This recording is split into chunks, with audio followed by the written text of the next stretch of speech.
Hey Jesse, you're muted right now, but can you try? Hey, can you hear me? I can't hear you, man. Hey, thank you for coming on. I appreciate it, man. I'm glad we were able to figure it out. Sorry about that. No, it's cool. I mean, I'm very interested into this anyway. Um, yeah, just there was a couple of questions about like the loss out of this that I had that I Sure. I want to kind of know about and maybe educate people about at the same time, kind of learn it at the same time.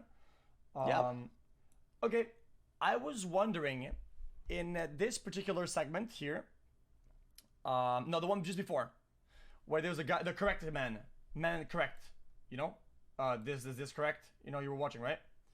Yeah, you're talking about the guy who was managing the property? No, no, no, no. Sorry, the defendant's counsel asking questions Yes. to yeah, to the butler man, the lawyer, Yeah. yeah. So can you try to give us a rundown of what was the strategy you think he was going for with this tirade of questions? Ladies and gentlemen, that comes to the end of Yeah, our day, sure. so First of we all, can thanks so much for excuse you for having the me, and evening thanks for again. watching our live stream on Law and Crime. We're going to be showing the whole trial throughout the course of this. Make sure to check out on Law and Crime, our YouTube channel. We're actually going to be launching a Twitch channel soon, so we'll be up on there as well. Wicked. Look, what they were trying to do was show Johnny Depp was in an insane rage, right? He was out of control. He doesn't remember what happened during Australia. He probably cut his own finger off, whether he's lying about it now or he didn't remember what ultimately happened. And they're saying that this property manager, like everybody We're else going who through the exhibits you testified gave me for this Johnny morning. Depp, is somebody who's trying to protect Johnny Depp. That, this is somebody who has a financial interest. He doesn't want to hurt his employer, even though he wasn't directly employed by Johnny Depp. That's where they're trying to go. And the reason they're trying to do that is that all these people that Johnny Depp has testified on his behalf, are biased, right? They're not credible. Jury don't believe them. So that's kind of what you're seeing. And the more that they can show that Johnny Depp was kind of out of control, a drunken mess, a danger to himself, a danger to Amber Heard, was responsible for his own career torpedoing, the better her case is and the worse Johnny Depp's case is. Okay. And do you think that he achieved the goal that he was trying to achieve there or not? So it's all about the finger, right? It's all about whether or not did Johnny Depp cut his own finger or Amber Heard did it. I'm kind of left like in a wash. I'll tell you why. There's a part of me, if I just heard this guy's testimony, I would think that Amber Heard threw that bottle at him and Johnny Depp's finger was severed because of Amber Heard. There was glass on the floor, there was a ton of blood. But then I'm so confused because earlier today, there was a text message that was read between Johnny Depp and his doctor. And Johnny Depp is talking so bad about Amber Heard. He's saying the worst things about Amber Heard, but yet he doesn't mention that she threw the bottle. He says he cut his finger. And it just makes me wonder, if you're saying the worst stuff about Amber Heard, why not just say to your doctor that she threw the bottle? He claims he's trying to protect Amber Heard. Well, why are you protecting her and talking bad about her at the same time? So I kind of feel like the jury and all of us will never get a straight answer as to what actually happened to Johnny Depp's finger. On one hand, he goes, "I'm a guitarist. Why would I cut my own finger?" At the same time, if he was in such a drunken or intoxicated state and in a rage, maybe he did it. We all heard this audio last week of Johnny Depp allegedly cutting himself in front of Amber Heard. It was a separate occasion. And I'm thinking if he was trying to do that at that time, maybe he did that this time. And so at the end of the day, I think it's kind of a wash when it comes to the whole testimony on the finger. Okay. Okay, let's say in a case like this, wouldn't they be able to bring like some sort of like forensic expert or whatever who would try to be able to kind of dispel some of the things, some of the conception people could have about this? Like, how could a bottle do this, or how could somebody else could do this? Could you not like kind of sort of reconstruct the events or something or not? That's a great question. And the reason that's a great question is because when Johnny Depp was on the stand, he actually had said, he goes, my doctor at the time said this was an injury of velocity and there was an objection, meaning, and it was sustained, meaning he couldn't go further with that. He couldn't testify about that. But if they can bring an expert to show, this, I don't know if everybody on here actually saw Johnny Depp's finger, if you saw the picture of it. I'm no medical expert, but I'd be very interested to know if cutting your finger can create that same kind of injury versus somebody throwing a glass bottle at it and shattering it. I think there's a way that that could be explained. I mean, I deal with that all the time on the cases that we cover on Law and Crime, these kinds of injuries that have to be explained one way or another. And there are medical experts that are designed to show you that. Yeah. Okay. Yeah, it makes sense because I was wondering how that would happen, and if he was drunk, how he would have done it. And if he had done it, if he would have explained, let's say how he did it or what he would have used. See, I was a little bit not on the fence, but now since you brought up an actual good point of he actually maybe he was in a drunken state and maybe he could have actually done it to himself. I think you bring an actual good point that kind of puts me on the fence about it because of the narrative that he had about it as well. Um, Yeah, and it's not the end of the day. I mean, look, it's one thing in the giant case, right? I mean, I think it's pretty obvious that Amber Heard attacked him. We saw photos of it. She's on tape admitting she attacks him. It becomes a question, did he hit her back? And there's evidence to suggest that as well. You know, there's evidence where in these text messages to Amber Heard, he keeps apologizing and apologizing and apologizing. What is he apologizing for? Is he apologizing for saying terrible things, to be drunk, or is he apologizing for something else? And even we heard this audio recording today where allegedly Amber Heard says to Johnny Depp, "Get off of me."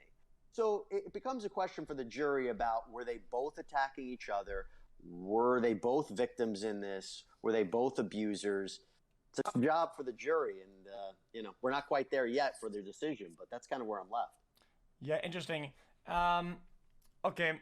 Yeah, since I think I missed a lot of parts of this. I just think sometimes there's in some people's like speech patterns.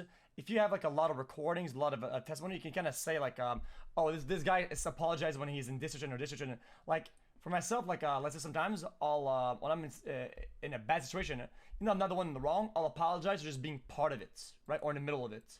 Right. This is something. Some of these arguments could be established over long periods of exposing the jury to certain dialogues and recordings.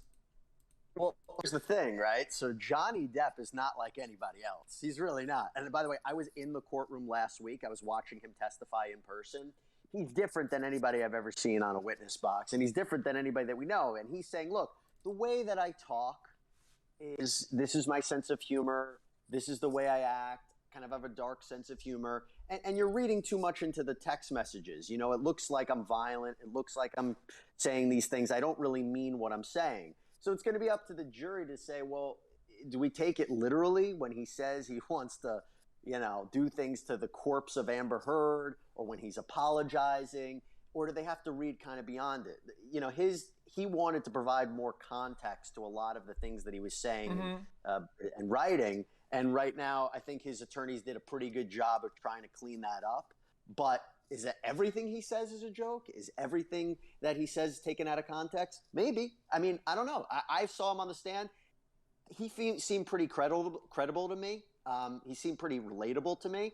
I'm very curious to see what happens when she takes the stand, how she comes off, because everybody's going to be watching her as well. Okay, so it's kind of like a could it be a little bit like a horseshoe where he says everything is a joke, and now when things get serious, and oh no, that's serious. Well, everything was a joke up until this point. If everything was a joke, why is this not a joke as well, right? Couldn't that kind of like bite him in the ass in the end or not? Yeah, maybe. I mean, look, he also kept saying that with Amber Heard, he had to keep placating her. Like he had to keep like, let me just make things easy. Let me move things over. I'll agree with what you say. I'll say this. I'll do this to try to move the conversation, not start a fight. And clearly they had a toxic relationship. So there's a part of that could be true. But if you're just telling the jury, don't really believe anything I said in any of these text messages or what I'm saying on tape, that might be a little bit of a stretch, right? That might be a little bit much for them to take. Because we all watched this video of him smashing the cabinets and kicking the doors. And she might have been recording it, and why she was recording it is a bit questionable, but he's still on tape doing that. He's still writing these text messages. You can't escape it. And he can't deny that he wrote or said the things that he did. Yeah, which is a little bit of a disaster, I think, in the sense that in a case like this, they're trying to win the jury, right? Like in the end, it's the jury that matters, right? And from my perspective, I try to make and remain as impartial as possible, right? As neutral as possible. Try to see it both sides. But it seems like all the recordings are all from her, right? Most of the things, when things go wrong, when things get heated, she puts up the camera, she starts recording, and whenever they get into an argument, she doesn't let him leave, and she instigates kind of thing while recording. Do you think that plays a role in the jury's head, where like, oh, I mean, she's always recording, and she knows she's recording, she's not gonna turn away, and sometimes I think he doesn't know he's being recorded, which is kind of like, isn't that kind of like a weird dynamic?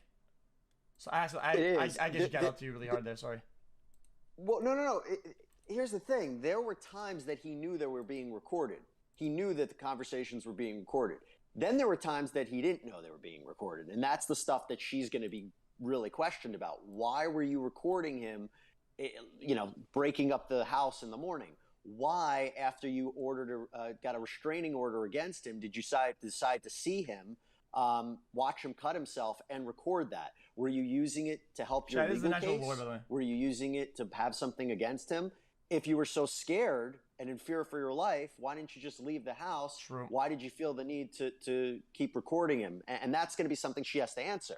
Now, the other flip side of it is, and this is the best argument I think she should go with, is look, I recorded all this stuff of Johnny Depp because I knew he would deny it later on. No one was going to believe that Johnny Depp was going to act like this. And guess what? He's denying it right now. Okay. If the name, I think it's gonna difficult for her to take a stance that she's like caring and worried about him, because sometimes they try to play that card where she's very in love and cares for him a lot, right? Even in those instances.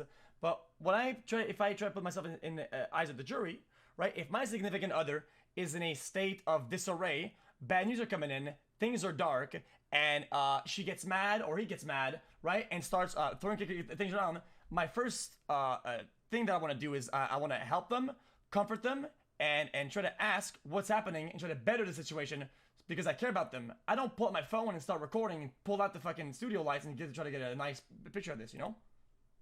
Yeah, that's a good point. That's a good point. A really good point. And look, she's going to be there was a text message that came out between Johnny Depp and Amber Heard's mom. And he's like, she was the best thing. She helped me through the whole process. So there's going to be more testimony that she helped him through the detoxification process. But then there's also everything that we've heard that she kept making things worse and she kept instigating fights and starting it and recording him. Yeah. And that's something he tried to stress. And that's a problem. Look, that's a problem for her case. And look, at the end of the day, they're not trying to prove that Johnny Depp committed a crime. All they're trying to show is that she lied about him. And the question is, did she lie about him? And this is the most important point I think I can make, is that if her side can show that Johnny Depp in any way abused her physically, emotionally, mentally, verbally, that's telling the truth about Johnny Depp, and he's going to lose the defamation case. Okay. Now, again, she's countersuing him for $100 million, saying that he lied about her, saying that, he called me a liar. He said that I was faking injuries. Well, I don't know. There's some interesting evidence we're hearing. And there's a part of me that I actually think they're both going to lose. There's a part of me that I think both of their claims are going to lose. And at the end of the day, people are going to look at this case and make their opinions one way or another about what they think of Johnny Depp and Amber Heard. Yeah, I mean, even in lose-lose, which is almost kind of a draw type of thing, I feel like isn't kind of Johnny Depp's entire thing is like to move on and kind of restore his image type of thing. And I feel like he's almost kind of achieved a piece of that. Maybe you would agree? So here's the thing, right? Like, a part of me thinks, okay, he's trying to rehabilitate his image. He doesn't even care if he wins the legal case. He's speaking to the American public right now. Everybody's watching it on Law and Crime, and they're watching him testify. And you would think he's trying to rehabilitate his image and maybe get his career back. But the problem is he also knew all this stuff was coming out. So now all of the world is seeing him call a woman these terrible names. They see videos of him throwing things around. They hear videos of him, audios of him cutting himself. And the question becomes, at the end of this, is it going to help his career or not? Is Disney going to hire him back after hearing all this? I don't know. But I tell you, it's so funny being in that courtroom and being in Virginia, when I would ask people at the end of the day and after he would testify, what do you think? Mm-hmm. They think he's amazing. They support him. So it's almost like it's hard to tell what the public reaction is going to be after Johnny Depp finishes this case. Yeah, it's almost like he's going to be accepted back or what. Yeah, it's almost like people see that he's kind of human at the end of the day, and I think a lot of people can relate to that, and I think I admire him for that. That's what I've been noticing in the chat and on social media, is that some parts of him make him human, even past all the fame and whatever. And I think people, people are quick to to admire that, and even myself, I'm kind of caught in some of that, right? But at the end of the day, is Disney and whoever are people that value, that human side of you? Not really. I feel like most of the time they try to hide the human part of people. Um, you know? Well, he I think he's coming off really humane in the sense that I think he's really becoming off relatable for a couple of reasons. One, he didn't have to file this lawsuit.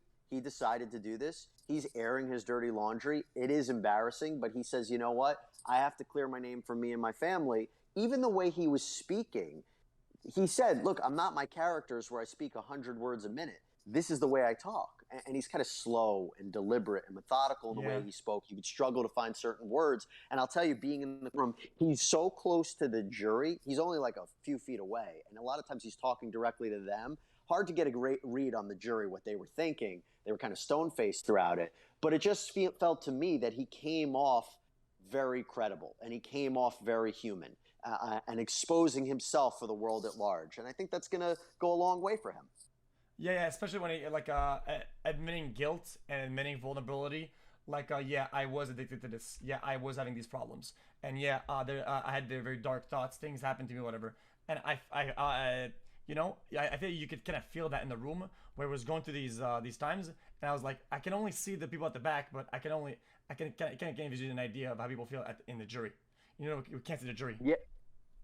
Especially since some of them are wearing masks for COVID-19. It's kind of hard to get a read on them. But the ones, I'll say this, the ones that actually the whole jury, they do not take their eyes off of Johnny Depp when he was testifying. It was either they were looking at him or they were looking at their monitors at exhibits that were being shown. They didn't really look into the gallery that much. They are focused so intently on what he was saying, especially when he first took the stand. So I was there when he first took the stand.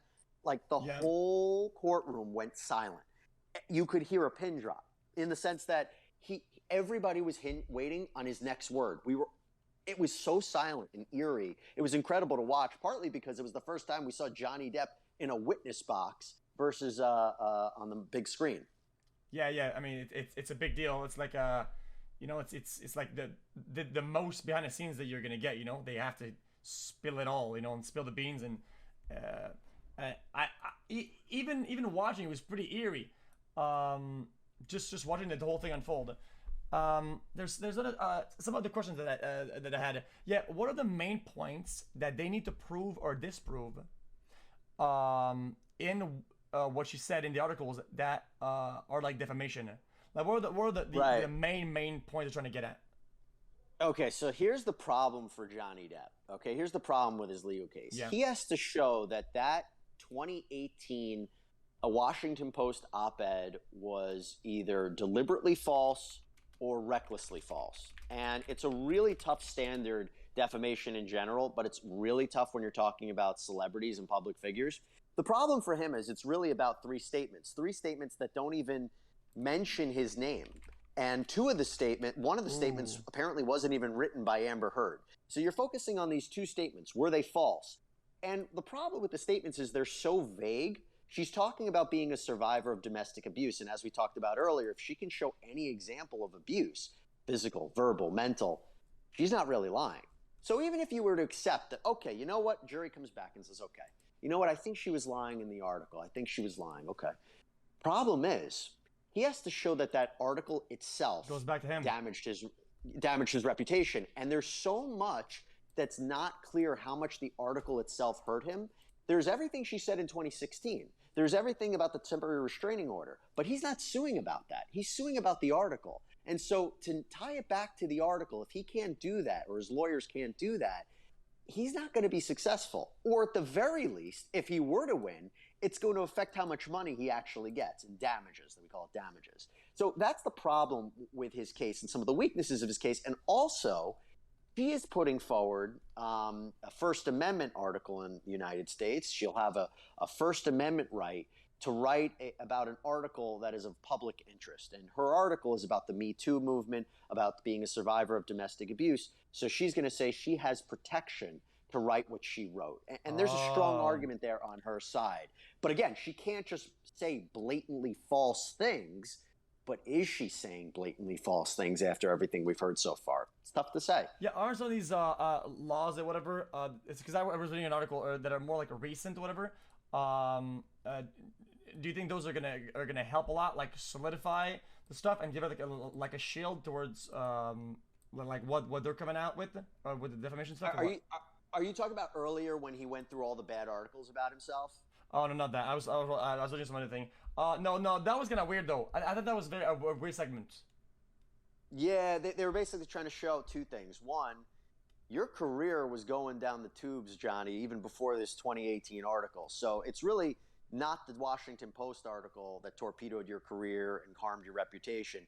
It was already harmed, whether it was harmed from the things that she said in the past or more it was what you did. You know, they keep saying the only person to blame for Johnny Depp's career torpedoing is Johnny Depp. The drug abuse, the alcohol abuse, being erratic, showing up late, damaging property. And that's what they're trying to show. Oh, okay, but at the end of the day, that would be kind of hard. Some of these things are like hard to pinpoint, you know, because it only happens over time, over this, right? But something like Disney dropping him closely after the allegations and the articles coming out, that's would obviously be easier to pinpoint and triangulate, yes. Right? So yes. So if he were to win, he would go with those big points and not like his big loss of money or opportunities, correct? They have to make it very clear what did he lose because of the article. It can't just be kind of like nebulous, like, oh my gosh, he lost his whole life. No, you have to be pretty specific. What happened after the article? Who read it? How did your get changed? How did you lose career opportunities? Got to tie it back to the article. It's all about that 2018 article. That's it. Nothing else. And so if they can't show it or they have difficulty showing it, it's a problem. It's a big problem for his case. What do you think are the chances that that Johnny actually gets a win here or Amber gets a W? See, again, I think they might both lose. I really what would do. that look like? I think sorry for cutting you off. What would that look like? Yeah. What would that look like in a scenario where they both lose? Like, what does that look like in the court, in the ending? The jury would come back and say, we don't find Amber Heard liable. We don't find Johnny Depp liable. You wash your hands, you walk away, and we're all left to cover up the pieces. I mean, it's literally like they would be left at that's it. You move on, case closed, that's it. The jury decided. And if the question is, what are the American people, or the world at large, I should say, the world at large are all thinking about this. So we, the world, are the jury. We, the world, are making our own decisions on what we think of Amber Heard or Johnny Depp and whether or not we want to support them and move forward. We're like the second jury. We're the big jury. So, of course, in the courtroom, it matters about who's going to win legally. He wants to win. She wants to win. He has $50 million he wants from her. She wants $100 million from him. It'll be a question if that actually happens. But it's more about, I think, also the world at large is the jury, depending upon what we think of each of them. Yeah, I could be wrong about this. I feel like the big loss is already kind of behind us. I think whatever happens, whatever mending or healing will be kind of maybe weird. I mean, going through all this afterwards, what does the future look like for Johnny? Even if, let's say, if he gets a W, I feel like it's all kind of damaged and weird. Is it not? If he wins, it'll be great for him because he can vindicate himself and say, look, I win. Now, I will tell you, and I should be very clear about this, there are people who support Johnny Depp and Amber Heard no matter what. They are not going to change their opinion based on what this jury in Fairfax County, Virginia decides. Not a chance. I interviewed, you can watch it on Law and Crime, I interviewed a woman that brought 2 alpacas outside that courtroom. She brought literal alpacas to the courtroom, and she said, no matter what happens, I support Johnny. I don't believe any of these things, think everybody's a liar. She doesn't care. If Amber Heard wins her lawsuit, she doesn't care. But I think for Johnny Depp, this is an important legal move for him. Was that you? Was that you with the microphone? That was me with the microphone interviewing the alpacas. That was me. Real. I watched that earlier. Yeah, no, that was a step. Yeah, that was me. That was a real solid piece of content. Okay. Yeah, that was really good. It was hard hitting journalism. What can I say? Yeah, that was really good. Very impactful. On the spot, kind of on the spot, in the rain and whatnot. Man, you're taking big risks these days, aren't you? I got to do what I got to do. Listen, she was out there. I had to interview her. No one was interviewing her. I was like, how are you no one interviewing her right now? We got to talk to her. And then I interviewed this other woman who was an Amber Heard supporter who believed that Johnny Depp and his team were engaging in cyber warfare to silence Amber Heard supporters online. So again, just like you have a lot of extremes, you have a lot of people opinionated about it. Yeah, I don't think these hardcores. I don't think change their mind, but I think a lot of people. You can whenever the truth come out and all the verdicts will come out. Well, let me ask you: do you look at Johnny Depp or Amber Heard differently now that you're listening to all this? Um. Well, I didn't follow any of the drama, the gossip. If you ask me, I would have been a good jury because I didn't know anything about any of this. Literally. Yep. I didn't even know he took drugs, did drugs. I didn't know he. Yep. I didn't know much about him at all. But as it stands, he came out pretty human, and at the end of the day, I kind of relate to that. And I like the fact that he's kind of like isn't making a big deal out of it, like the big things he's doing, right? So whenever he comes out and says like yeah, man, like there was these problems, and we did let's say I did drugs or we did this or did that. I feel like he comes out legitimately human. He kind of relate not to what he's doing, but how and why. And yeah, it's kind of easy to relate and put yourself in his shoes a little bit. What was the initial question, by the way? Because I was gonna go on a rant about this. No, that was my question. I'm curious what your perspective is. Like, has it changed at all about Johnny Depp? You know, because this is a different side of him than people see in films. Oh yeah, that's it. And then that's interesting. And then from her side, I didn't. You know, for me, there's a lot of big actors that are very like out there and memorable. It's not no offense to her. It's just I didn't really know who she was either. I probably seen her in like 20 movies or whatever, and I didn't catch her name. Clearly, you're not an Aquaman fan or a Justice League I fan. watched Aquaman in theaters not too long ago with popcorn. I had a root beer over there. It was great, but I don't remember her in the movie. I don't know why though. Not trying to be rude. Well, in Aquaman, actually, I saw Aquaman too. I don't. It's a good point. Well, first of all, she had a different hair. She had like red hair, so it's kind of like hard to remember. Yeah, and she was had a small part in Justice League. I'm a huge Marvel DC guy, so I watch. Oh, okay, yeah, I love Marvel. Okay, so yeah, it's amazing. So then I was from her side, the problem that I have with her currently, even though I'm trying to remain unbiased, is that in one way, right? I see the way she conducts herself in the interviews and the articles, right, where she's taking big high stances on, oh, I'm doing this for this, and she's using a lot of big words or big movements or big like laws and standing very tall, right? But and then afterwards, I see some of these recordings, they're kind of sneaky, and some of the things that she's saying, the antagonizing, the chasing, the bickering, the just instigating overall. And to me, the problem is that when these things don't really match with one another, right? Then it becomes harder to feel the human side. It feels a little off. And I feel like if I feel like this, there's a good chance maybe the jury feels a little bit as well, right? Well, they shouldn't base their decision on emotion. They have to base their decision on the facts and the law. And look, she has to take the stand and tell her side of the story the same way Johnny Depp did. And she's going to have to explain that, why she felt the need to record. And she has to explain how absolutely ludicrous and crazy it is for her to make up a story about Johnny Depp. She has to make it clear what would serve me to write a false article about him in the Washington Post. What would serve me to fake an injury, because that's what he's alleging, that she faked an injury on herself twice. That she has to really say that is just so crazy. And her perspective is going to be, listen, I was in a relationship. First, I got to know Johnny Depp, loved him, he was amazing. But then as I learned who he was, this is a guy who was heavily involved in substances. He had demons. Look who I was around. I was trying to keep the peace. I was trying to get an answer. And I had to defend myself at times. That's what she's going to say. And she needs to humanize herself. Now I know, and I'll say this, I know people have been watching Law and Crime and been watching her reactions. People have said they're watching her when Johnny Depp is testifying. And some of our commenters and some of the people believe that she's faking it, that she's faking showing emotion when he's testifying and crying at opportune times. I can't speak to that. But what she has to do is come off as real on the stand and tell her side of the story. Yeah, I was touch over a little bit on that. I think it's I think something that people can kind of smell is when somebody is being unauthentic, right? I think it's very hard if you're not authentic to come across as authentic, right? And if she's gonna go, even though she's an actress, right?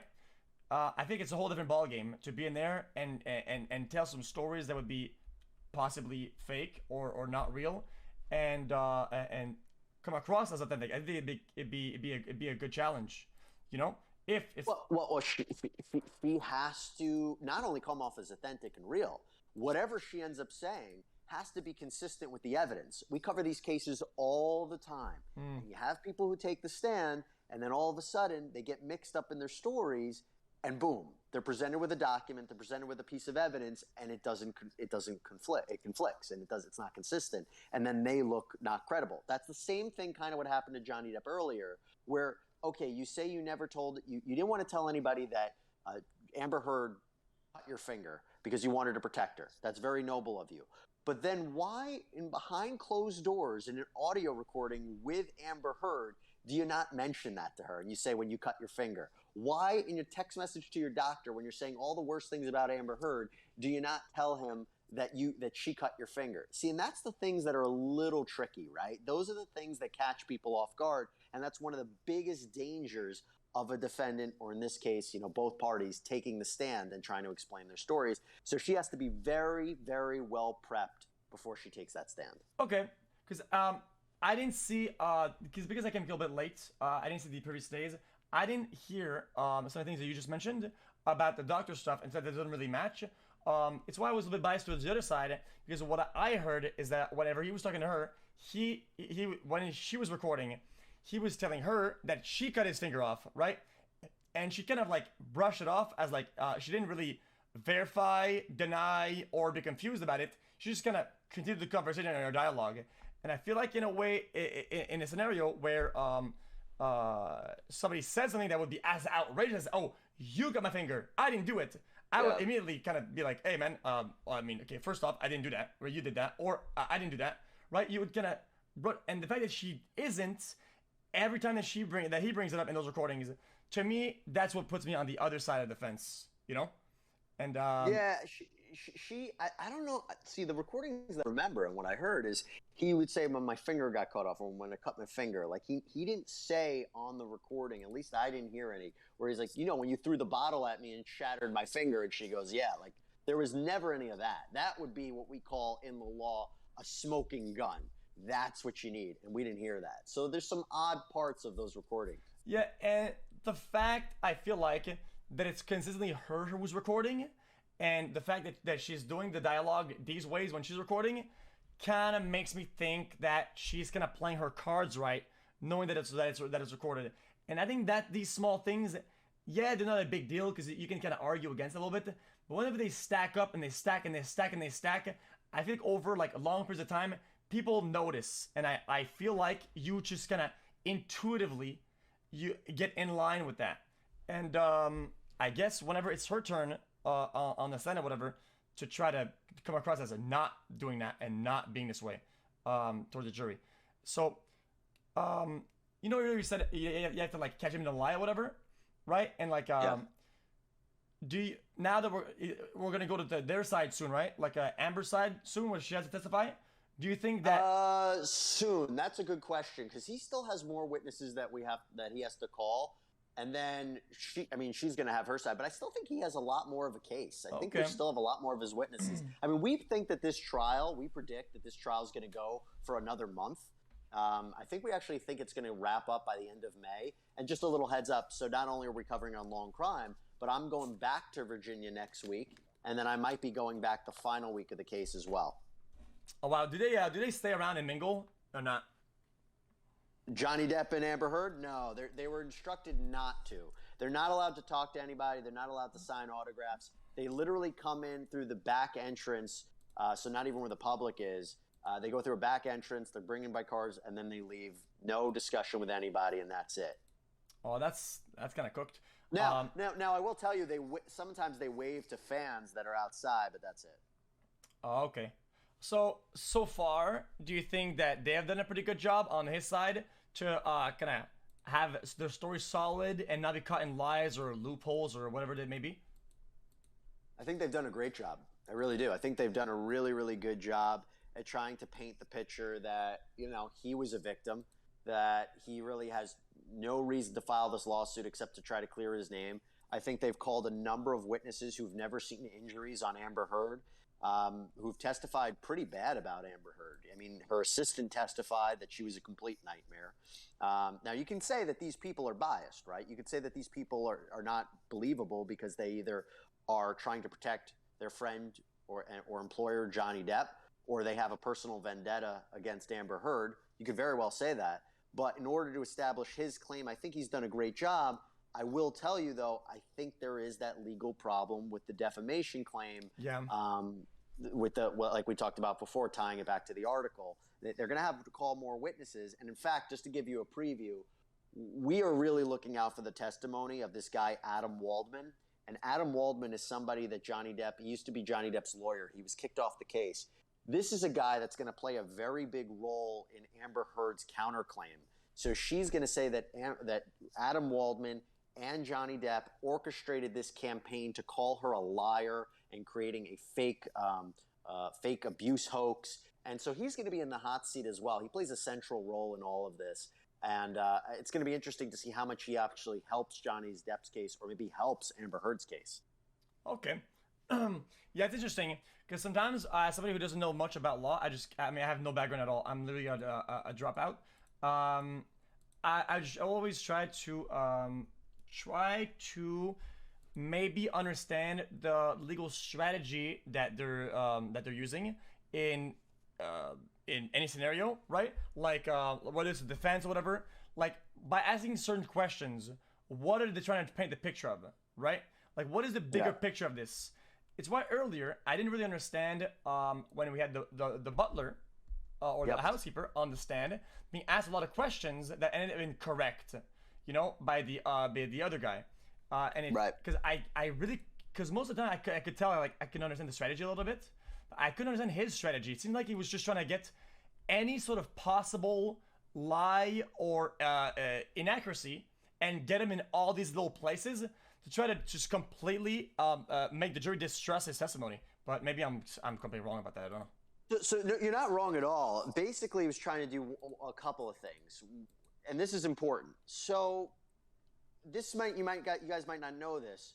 Usually, witnesses who are about to testify in a trial, they're not allowed to see the testimony of an earlier witness. And the reason you do that is because you don't want that witness to try to help somebody's testimony. If you and I are both witnesses in a case, right? And I say, that day that car was red, and then I finish my testimony, and you're in a hidden room, and you come out and you go, "Oh, Jesse said that the car was blue that day." That's perfect because we're both giving accounts. What you don't want is me saying it's red. You were sitting in the trial watching, and they go, "Yeah, Jesse said it was red."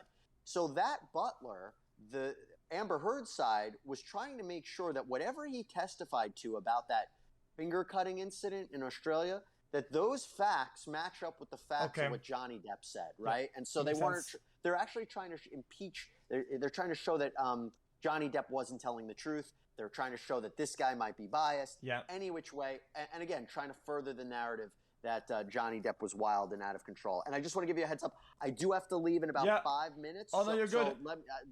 No worries. Let's talk a little bit. You've been fantastic. I like your energy. I like the way you conduct yourself and answer my questions. I like it a lot.